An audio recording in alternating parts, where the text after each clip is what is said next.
The next situation that we consider is a pipe.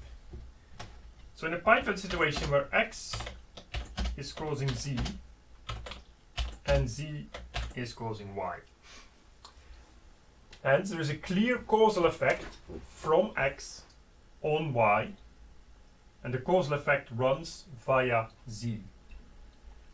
So we're going to generate data which follows this ID, and with that data we're going to again run a regression. So we're going to specify that the slope of x is equal to 1, slope c is going to be equal to -1, so again feel free to choose different values and play around with this. It's going to be a constant z which is equal to 2, and we're going to have a constant y which is equal to 0. So now we start with x, so x is a random variable, normally distributed.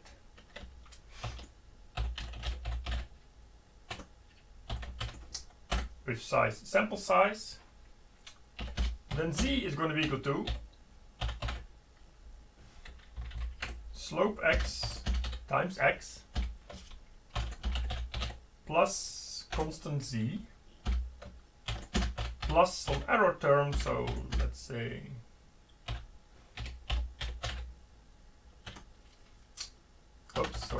random dot normal, also size, sample size, and y is going to be equal to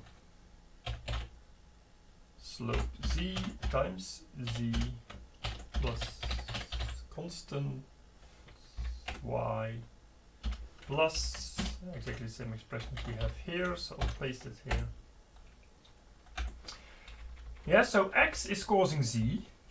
Yeah, we see it happening here because x turns up in the variable z, and then z is causing y.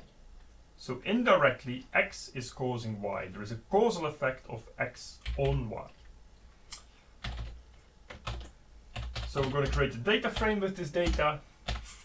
Again, using the pandas command data frame. Data frame. So again, we create a dictionary. First, the name of the variable. Let's keep this lowercase. And then the variable itself, which is x. Name of the variable itself.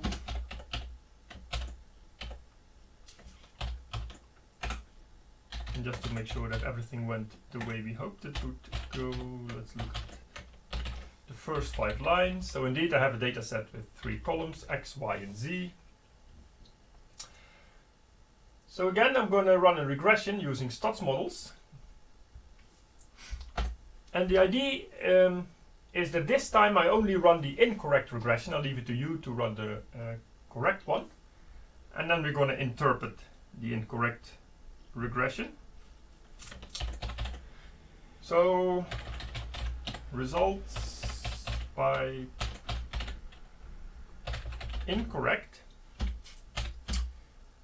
is going to be stats models OLS, and we're going to run a regression of y on x plus z. Data is df pipe dot fit. Yes, so as you can see, the regression that we're running here, which we call incorrect, was actually the correct regression when we had a fork. So I'll come back to that in a second. Results pipe incorrect dot summary, and let's run this.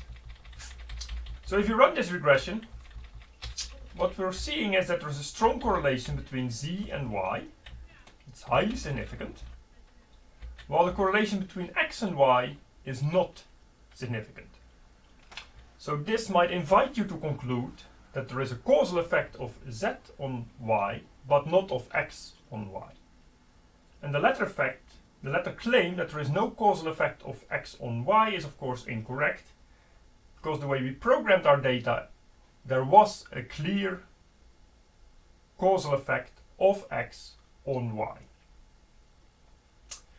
The reason why that happens is, what the regression shows you is that after controlling for z, there is no effect left of x.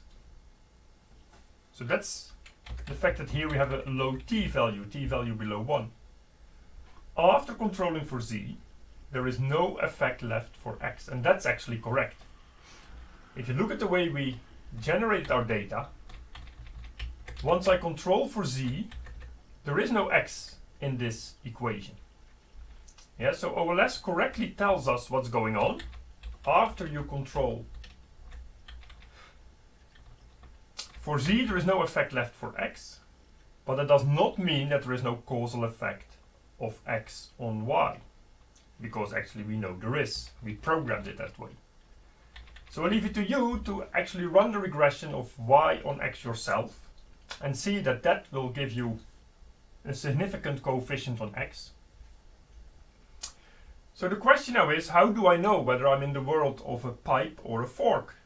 Because with a fork, this actually is the correct regression. I should be regressing y on x and z. While in the case of a pipe, I should be regressing y on x only. And this regression of y on x and z is not correct in a pipe. The answer, how you can distinguish these two situations, is the knowledge that you have of the world. It's not the statistics that is going to help you here, it's what you know about the world.